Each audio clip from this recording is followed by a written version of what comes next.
Hello friends मेरा नाम doctor Veer Bhan बलाई है और मैं मणिपाल हॉस्पिटल द्वारका में काम करता हूँ। फ्रेंड्स अक्सर ऑन डेली बेसिस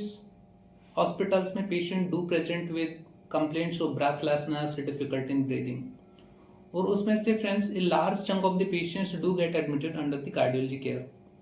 और इसमें अक्सर कई बार कार्डियोलॉजिस्ट पेशेंट को एग्जामिन करने के बाद फैमिली को बोलते हैं कि आपके पेशेंट को हार्ट फेलियर हुआ है। एंड ऑब्वियसली ये सुनने के साथ ही फैमिली काफ़ी पैनिक कर जाता है, क्योंकि friends the term heart failure अपने आप में है ही इतना फ्राइटनिंग। बट यहाँ पे हार्ट फेलियर का मतलब ये नहीं होता है कि आपके पेशेंट का हार्ट ने काम करना बंद कर दिया, और heart failure is not the end of life. So friends, what exactly is the heart failure, ये कैसे प्रेजेंट करता है, इसकी वजह क्या है, इसको कैसे हम डायग्नोस कर सकते हैं, एंड ऑब्वियसली फाइनली इसको हम कैसे ट्रीट किया जा सकता है। तो इन सब के बारे में आज मैं आपको डिटेल से बताऊंगा। Stay with me, I am doctor Veer Bhan Balai, I am working as an cardiologist at Manipal hospital Dwarka. So friends, heart failure से यहाँ पे हमारा मतलब होता है कि हार्ट की मसल्स वीक हो गई हैं और उसके चलते हार्ट एफिशिएंटली ब्लड पंप नहीं कर पा रहा है, और जिसके चलते हमारे रेस्ट ऑफ द बॉडी को ठीक से ब्लड सर्कुलेशन नहीं मिल पा रहा है। तो इसको समझने के लिए बिल्कुल हम एक बलून को की तरह समझ सकते हैं कि फ्रेंड्स, जैसे हमारे बलून में मान लो कोई पानी भरा हुआ है, और जब हम उसको स्क्वीज करेंगे तभी पानी बलून से बाहर आ पाता है। इसी तरह जो हमारा हार्ट है उसमें भी ऑब्वियसली जब ब्लड भरा हुआ होता है और उसको हार्ट को स्क्वीज करना होता है, तभी ब्लड हार्ट से बाहर आता है और हमारी रेस्ट ऑफ द ऑर्गन्स हो, चाहे वो किडनी है, लंग्स हैं, ब्रेन है, इनको ब्लड सप्लाई मिल पाती है।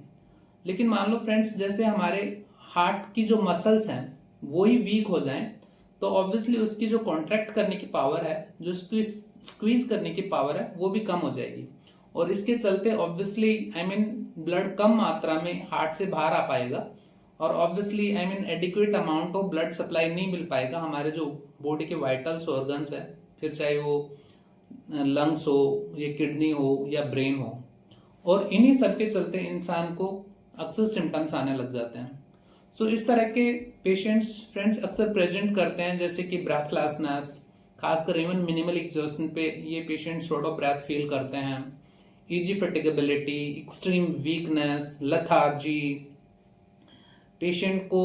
अक्सर लेटने पे सांस फूलने की तकलीफ काफ़ी बढ़ जाती है। ऐसे पेशेंट अक्सर कई बार पूरी पूरी रात बैठ के भी निकालते हैं। पैरों में स्वेलिंग आ जाना, कॉफ जिसमें कि ब्लड टिंज वगैरह हो सकता है, कई बार नोजिया, वॉमिटिंग और लॉस ऑफ एपेटाइट, और इवन समटाइम गिडनेस वगैरह। तो इस तरह के सिम्टम्स के साथ अक्सर पेशेंट्स प्रेजेंट करते हैं। बट इनमें से जो सबसे मार्क्ड सिम्टम है वो अक्सर जैसे ब्रेथलेसनेस वगैरह होना, जो कि अक्सर सुपाइन यानी कि सीधा बिस्तर में लेटने वगैरह के साथ बढ़ जाता है, जिसके चलते पेशेंट अक्सर उठ के बैठ जाएगा, जिससे उसको रिलीफ मिलती है। या फिर पैरों में स्वेलिंग वगैरह होना। तो इस तरह के सिम्टम्स लेके अक्सर पेशेंट्स हॉस्पिटल में आते हैं। सो फ्रेंड्स, ये जानने के बाद कि अक्सर हार्ट फेलियर के पेशेंट्स कैसे प्रेजेंट करते हैं and what exactly is the heart failure, now ऐसी क्या वजह हैं जिसके चलते अक्सर इंसान को हार्ट फेलियर आता है। सो ऑब्वियसली उसमें बहुत सारी वजह हो सकती हैं, जैसे कि कोरोनरी आर्टरी डिजीज, जिसमें कि हार्ट के नसों में ब्लॉकेज वगैरह आ सकती है, या फिर कई बार हार्ट की मसल्स वीक हो जाती हैं किसी वायरल इन्फेक्शंस वगैरह के चलते, या फिर जैसे वाल्व वगैरह की डिजीज हो सकती हैं, या इरेगुलर फास्ट हार्ट बीट जैसे एट्रियल फिब्रिलेशन वगैरह, एक्सेस अल्कोहल कंजम्पशन वगैरह से भी इवन हार्ट की मसल्स वगैरह वीक हो सकती हैं, या फिर डिजीज जैसे कि थायरोटॉक्सिकोसिस या थायराइड से रिलेटेड डिसऑर्डर्स वगैरह हैं, या फिर जैसे कई बार इवन जो कैंसर वगैरह के ट्रीटमेंट में कुछ एक मेडिसिन कीमोथेरेपी में इस्तेमाल होती हैं, उन सब दवाओं के चलते भी हार्ट की पंपिंग वगैरह कम हो सकती है। और इसके अलावा बहुत सारे डिसऑर्डर हैं, जैसे इन्फिल्ट्रेटिव डिसऑर्डर्स वगैरह होते हैं, अमाइलोइडोसिस वगैरह, इन सब में भी, सार्कोइडोसिस, इनमें भी at the end of the day in and stage heart की पंपिंग वगैरह कम हो सकती है, और जिसके चलते ऑब्वियसली इंसान की बॉडी में फ्लूइड एक्यूमुलेट होने लग जाता है, और जिसके चलते वो सिम्टोमेटिक होते हैं। फिर फ्रेंड्स, सिम्टम्स के बाद how can we diagnose the patient. So patient की डायग्नोसिस करने के लिए अगर कोई एक बेस्ट इन्वेस्टिगेशन है तो वो एकोकार्डियोग्राफी होता है, क्योंकि एकोकार्डियोग्राफी एक पहला टेस्ट है जहाँ पे हमें पता चल पाता है कि हार्ट की पंपिंग कैसी है, हार्ट कितना एफिशिएंटली पंप कर रहा है। हम क्वांटिफाई कर पाते हैं हार्ट की पंपिंग को कि 20% है, 30% है, 35% है, 40% है। हार्ट की वॉल्व वगैरह को हम इसमें असेस कर सकते हैं। हार्ट के चारों तरफ कोई फ्लूइड वगैरह तो एक्यूमुलेट नहीं है। उसके अलावा हम ईसीजी वगैरह करके देख सकते हैं। ऑब्वियसली कई बार ईसीजी एको में हमें इस तरह के क्लू मिलते हैं कि इंसान की कोई कोरोनरी आर्टरीज यानी कि खून सप्लाई करने वाली नसों में कोई ब्लॉकेज वगैरह है, तो कई बार इस तरह के पेशेंट्स को एंजियोग्राफी वगैरह भी एडवाइस करी जाती है। इसके अलावा ऑब्वियसली रूटीन टेस्ट जैसे कि कंप्लीट ब्लड काउंट, जिसमें कि हम हीमोग्लोबिन वगैरह देखना, एलएफटी, केएफटी, लीवर और किडनी के पैरामीटर्स वगैरह को असेस करना, चेस्ट एक्सरे करना, थायराइड प्रोफाइल करना कि कोई थायराइड रिलेटेड डिसऑर्डर तो नहीं है। एक बहुत ही इंपॉर्टेंट मार्कर होता है आजकल ब्लड में, जैसे कि एंटीप्रोबीएनपी, ऑब्वियसली जिसकी अलग अलग लैब में और एज के हिसाब से कट ऑफ है, वो देख के भी हम हार्ट फेलियर डायग्नोस कर सकते हैं। हार्ट फेलियर डायग्नोसिस करने के बाद फ्रेंड्स हम इसको कैसे ट्रीट कर सकते हैं? तो ट्रीटमेंट के लिए देखिए एक्चुअली कॉर्नर स्टोन है, बेस्ट रेमेडी है गाइडलाइन डायरेक्टेड मेडिकल थेरेपी। तो ऑब्वियसली इसमें बहुत ही अच्छी अच्छी दवाइयाँ आजकल अवेलेबल हैं, जिसके चलते हम हार्ट फेलियर के सिम्टम्स को ट्रीट कर पाते हैं। और इतना ही नहीं, बहुत सारे पेशेंट्स के हार्ट फेलियर को आजकल काफ़ी हद तक इनफेक्ट रिवर्स भी किया जा सकता है। तो ऐसा नहीं है कि heart failure is the end of the life. Nowadays, in large chunk of the patient, even heart failure can be reversed also with the guideline directed medical therapy and the different device therapies and all.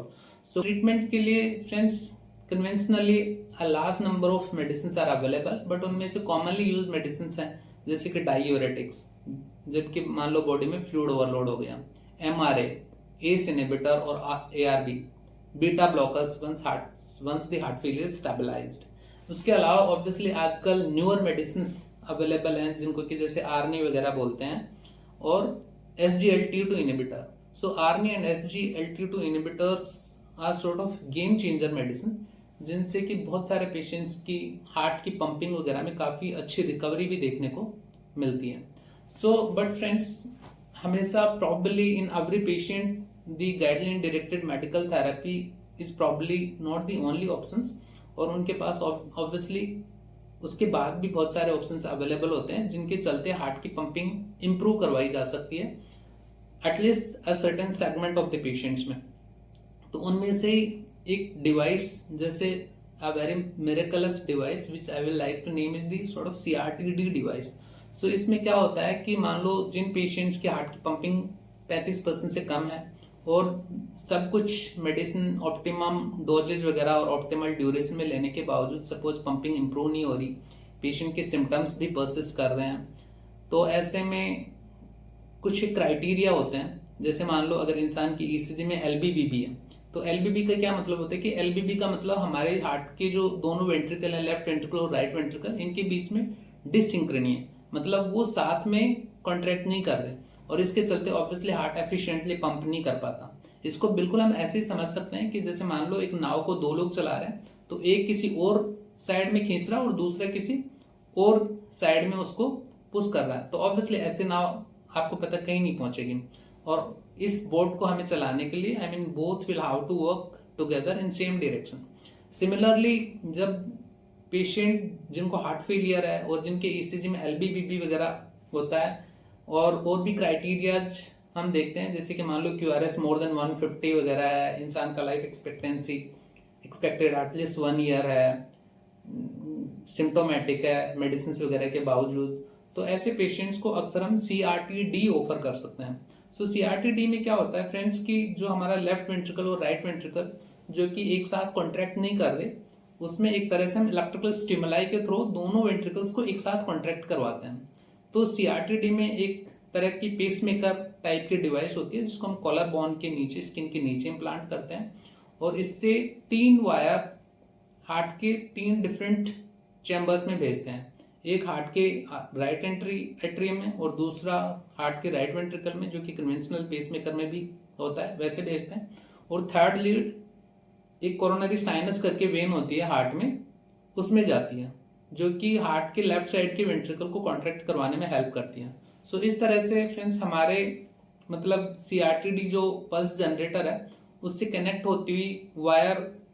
एक तरह से left ventricle में भी जाती है, coronary sinus के through LV को contract करवाते हैं, और दूसरी राइट वेंट्रिकल में भी जाती है। और इस इलेक्ट्रिकल स्टिमुलाई से हम दोनों वेंट्रिकल्स को एक साथ कॉन्ट्रैक्ट करवाते हैं, जिसके चलते हार्ट एफिशिएंटली पंप कर पाता है और अ लार्ज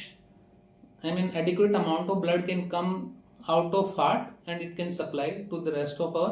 body। और ऑब्वियसली इन सब के चलते बहुत सारे पेशेंट्स के सिम्टम्स रिलीव हो जाते हैं, उनका क्वालिटी ऑफ लाइफ इंप्रूव हो जाता है,